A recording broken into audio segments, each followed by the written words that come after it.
عليكم ورحمة الله تعالى وبركاته. الحمد لله الصلاة والسلام على أشرف المرسلين وعلى آله وصحبه أجمعين أما بعد. ഏറ്റവും ബഹുമാനം നിറഞ്ഞ മുഅ്മിനീങ്ങളെ, ഇന്ന് ഞാൻ നിങ്ങളുടെ മുന്നിൽ പറയാൻ പോകുന്നത് മുസ്ലിം വിദ്യാർത്ഥിയുടെ ഉത്തരവാദിത്തങ്ങൾ എന്ന വിഷയത്തെ അനുസംബന്ധിച്ചിട്ടാണ്. ഒരു മുസ്ലിമായ വിദ്യാർത്ഥി അവൻ്റെ ജീവിതത്തിൽ എങ്ങനെ ജീവിക്കണം, അവൻ്റെ ജീവിതം എങ്ങനെ കൊണ്ടുപോകണം എന്ന് ഓരോ മുസ്ലിമായ വിദ്യാർത്ഥിയും അറിയേണ്ട കാര്യമാണ് ഓരോ മുസ്ലിമായ വിദ്യാർത്ഥിയുടെ ഉത്തരവാദിത്തങ്ങൾ എന്നുള്ളത്. ഓരോ മുസ്ലിമായ വിദ്യാർത്ഥിയും അവൻ്റെ ജീവിതത്തിൽ പകർത്തേണ്ട 3 കാര്യങ്ങൾ ഞാൻ നിങ്ങൾക്ക് പറഞ്ഞു തരാം. അവ ഏതെല്ലാം എന്ന് വെച്ചാൽ അൽ ഇൽമ അൽ അമല അദ്ദഅവ എന്നുള്ള 3 കാര്യങ്ങളും ഓരോ മുസ്ലിമായ വിദ്യാർത്ഥിയുടെ ജീവിതത്തിൽ അവൻ കൊണ്ടുവരേണ്ടതുണ്ട്. അൽ ഇൽമ എന്നുള്ളത് അത് അള്ളാഹുവിൻ്റെ നൂറാണ്. ആ ഇൽമ ആഴക്കടലിൽ കിടക്കുന്ന മുത്തിനെ പോലെയാണ് ഇൽമ എന്നുള്ളത്. ഒരു ഇൽമ അത് എവിടെയാണോ അവിടെ പോയി ആ ഇൽമിനെ പഠിക്കുക എന്നുള്ളത് ഓരോ മുസ്ലിമായ വിദ്യാർത്ഥിയുടെയും കടമയാണ്. ഇൽമിനെ പഠിക്കുക എന്നുള്ളത് നബി സല്ലല്ലാഹു അലൈഹി വസല്ലം തങ്ങൾ പറയുന്നു, മൻ ഖറജ ഫീ തലബിൽ ഇൽമി കാന ഫീ സബീലില്ലാഹി യർജിഅ.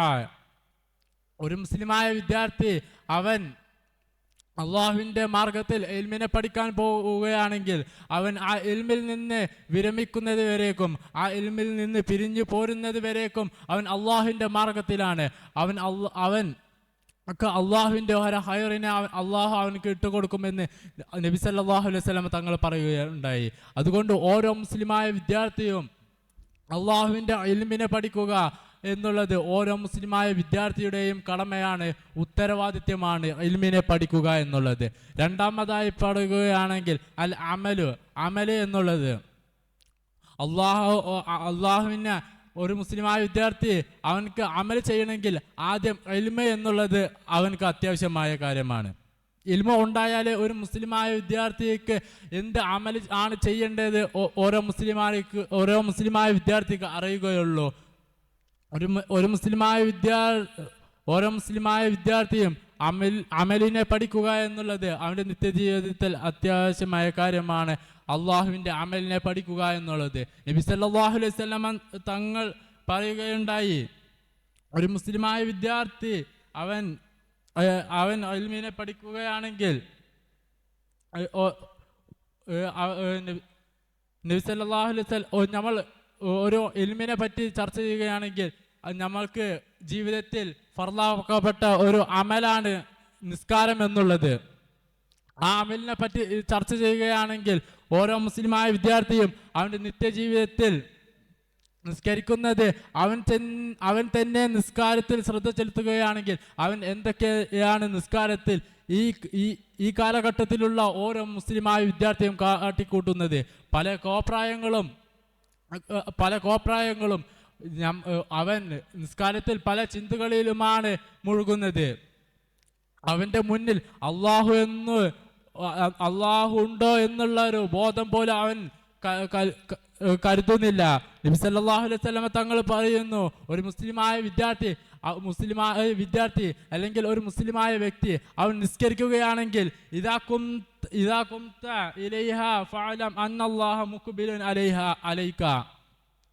ഒരു മുസ്ലിമായ വിദ്യാർത്ഥി അവൻ നിസ്കരിക്കുമ്പോൾ അള്ളാഹുവിനെ മുന്നിട്ട് നിസ്കരിക്കുകയാണെന്ന് ഓരോ മുസ്ലിമായ വിദ്യാർത്ഥിയുടെയും അല്ലെങ്കിൽ ഓരോ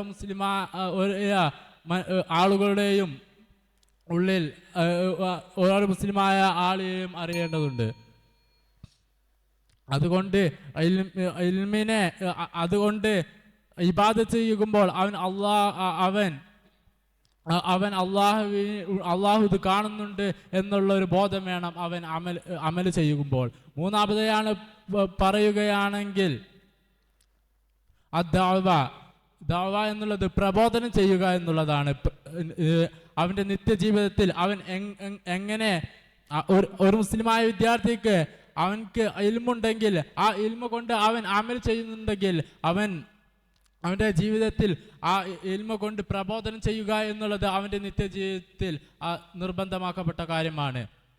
എങ്ങനെയായിരുന്നു നബി സല്ലല്ലാഹു അലൈഹി വസല്ലം തങ്ങൾ പ്രബോധനം ചെയ്തിരുന്നത്? നബി സല്ലല്ലാഹു അലൈഹി വസല്ലം തങ്ങൾക്ക് മക്കയിൽ നിന്ന് മക്കയിൽ നിന്ന് കാഫിരീങ്ങൾ നബി സല്ലല്ലാഹു അലൈഹി വസല്ലം തങ്ങളെ മക്കയിൽ നിന്ന് മദീനയിലോട്ട് ആട്ടിവിട്ടു. എന്നിട്ടും നബി സല്ലല്ലാഹു അലൈഹി വസല്ലം തങ്ങൾ പ്രബോധനം നിർത്തിയിട്ടില്ല. അതുകൊണ്ട് ഓരോ മുസ്ലിമായ വിദ്യാർത്ഥിയും അവൻ്റെ നിത്യജീവിതത്തിൽ ഈ 3 കാര്യങ്ങളും നിർവഹിക്കണം എന്ന് പറഞ്ഞുകൊണ്ട് ഞാൻ അവസാനിപ്പിക്കുന്നു. വാഹിറു ദഅവാന അൽഹംദുലില്ലാഹി റബ്ബിൽ ആലമീൻ. അസ്സലാമു അലൈക്കും വറഹ്മത്തുള്ളാഹി തആല വബറകാതുഹു.